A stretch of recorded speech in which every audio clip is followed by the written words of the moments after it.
बहू में नमक कम है। सुनंदा अपने इकलौते बेटे राजा की शादी बड़े धूमधाम से करवाकर अपने घर में अपनी बहू का गृह प्रवेश करवाती है।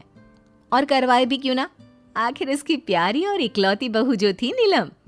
सुनंदा अपनी बहू का गृह प्रवेश करवाने के बाद नीलम के पास जाती है और उससे कहती है, देखो बहू, कल तुम्हारी मुंह दिखाई है तो मेरी बात ध्यान से सुनना। जैसे खाने में बिना नमक के स्वाद नहीं आता, वैसे ही बहू की सुंदरता बिना श्रृंगार के नजर नहीं आती। माँ जी, मैं कुछ समझी नहीं। थोड़ी देर बाद नीलम की ननद अंजना वहां आती है और अपनी भाभी से कहती है, अरे भाभी, माँ के कहने का मतलब है कि कल आपकी मुंह दिखाई है और दुल्हन तभी सुंदर दिखती है जब उसका श्रृंगार काफी सुंदर हो। तो आप ना अच्छे से सज धज कर अपनी मुंह दिखाई करवाना। ठीक है माँ जी, जैसा आप चाहें। अगले दिन नीलम की मुंह दिखाई होती है और सुनंदा की सभी रिश्तेदार, सहेली, पड़ोसी उसकी बहू को देखने के लिए आते हैं। सभी लोग सुनंदा की बहू नीलम को देखकर उसकी खूब तारीफ करते हैं और अपने घर चले जाते हैं। ऐसे ही अब शाम हो जाती है। शाम को सुनंदा फिर नीलम के कमरे में आती है और कहती है, अरे नीलम बहू, आज तो तुम्हारी मुंह दिखाई थी और तुमने श्रृंगार भी काफी अच्छा किया था। वैसे तो ये बोलने में कोई खराबी नहीं कि आज तुम चांद का टुकड़ा लग रही थी, पर फिर भी आज मेरी बहू होने के हिसाब से तुम में थोड़ा नमक कम था। ये कहकर सास कमरे से बाहर जाती है और ननद कमरे में आती है। क्या हुआ भाभी? लगता है माँ की बातों से कंफ्यूज हो। हाँ, थोड़ा सा। समझ सकती हूँ। माँ के बोलने का मतलब था कि उन्हें आज आपके तैयार होने में कुछ कमी लगी, और मुझे पता है कि वो मेकअप की बात कर रही थी। अच्छा, ठीक है, अगली बार से मैं ध्यान रखूंगी। अब अंजना वहाँ से चली जाती है। अगली सुबह नीलम खाना बनाने के लिए रसोई में जाती है और सबके लिए खाना बनाती है। सब खाना खा ही रहे होते हैं कि सुनंदा अपनी बहू से कहती है, बहू, खाना तो बहुत स्वादिष्ट है, पर ये थोड़ा और स्वादिष्ट बन जाता अगर इसमें मसाले बराबर डाले होते। बहू, मसाले थोड़े कम है और खाने का स्वाद तो उन्हीं से होता है। अरे माँ, इतना अच्छा खाना तो बनाया है भाभी ने, फिर भी आप उनके खाने की बुराई कर रही हो। अंजना बेटा, तुझे तो पता ही है, मुझे मसालेदार खाना पसंद है। अंजना अपनी भाभी नीलम से कहती है, अरे भाभी, आप ना माँ की बातों पर ध्यान मत दीजिएगा, उनकी तो आदत ही है बोलने की। ये कहकर वो सब लोग खाना खाकर अपने अपने कमरे में सोने के लिए चले जाते हैं। और अब ऐसे ही कुछ दिन और बीत जाते हैं। एक दिन नीलम अपने घर में साफ सफाई का काम कर रही होती है कि उसकी सास सुनंदा नीलम से कहती है, अरे बहू, उधर देखो, उधर किनारे पर गंदगी है। कहाँ है माँ जी? अरे बहू, मैं दिखा तो रही हूँ तुझे, तो देख तो सही।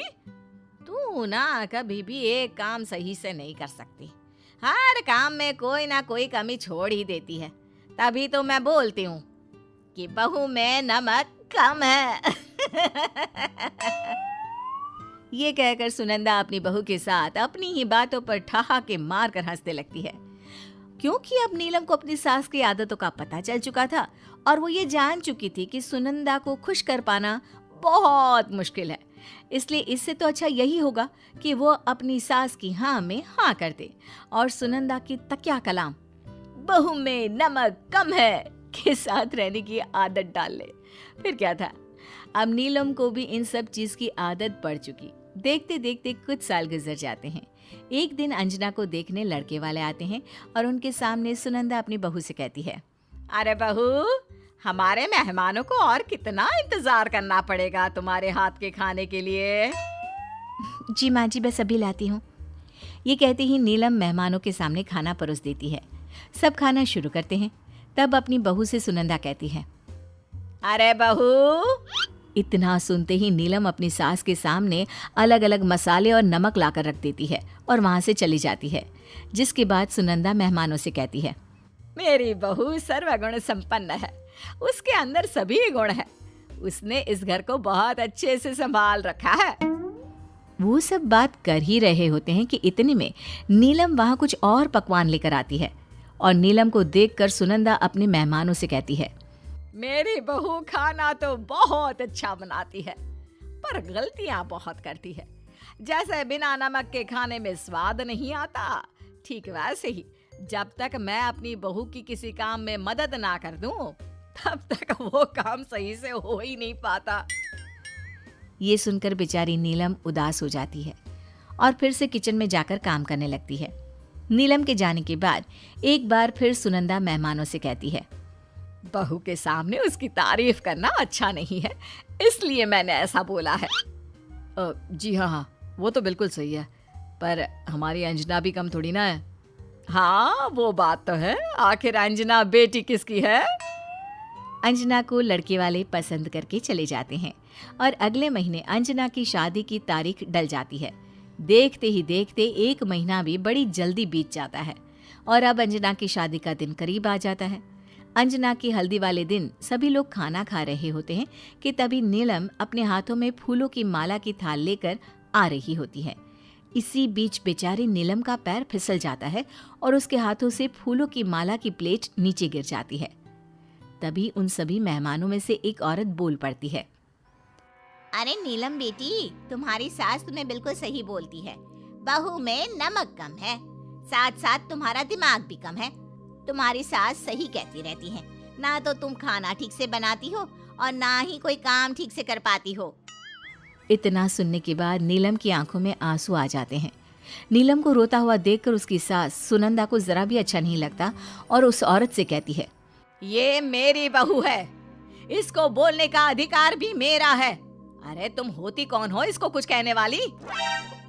अरे बहन, मैं तो आपकी बहू की वही गलतियाँ बता रही थी जो आपने मुझे गिनाई थी।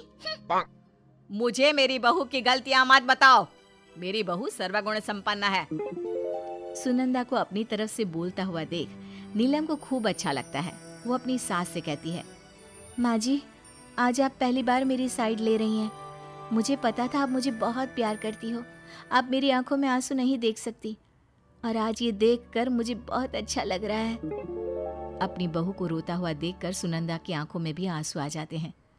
अरे बहू, मैं तो गलतियां इसलिए निकालती थी जिससे तुम मेहनत करना ना छोड़े, लेकिन ये ना समझ पाई कि उस सब के चलते मैं लोगों के बीच तेरी छवि बिगाड़ रही हूँ। बाकी मैंने तुझे कभी अपनी बहू समझा ही नहीं, तू तो मेरी सबसे लाडली बेटी है। ये बात सुनकर नीलम के चेहरे पर खुशी आ जाती है और नीलम अपनी सास के गले लग जाती है। उसको गले लगता हुआ देख सुनंदा नीलम से कहती है, बहू में नमक कम है, पर जैसी भी है मेरी बहू लाखों में एक है। इसके बाद सभी लोग अंजना की हल्दी को खूब एंजॉय करते हैं और बहुत जल्द अंजना की शादी हो जाती है।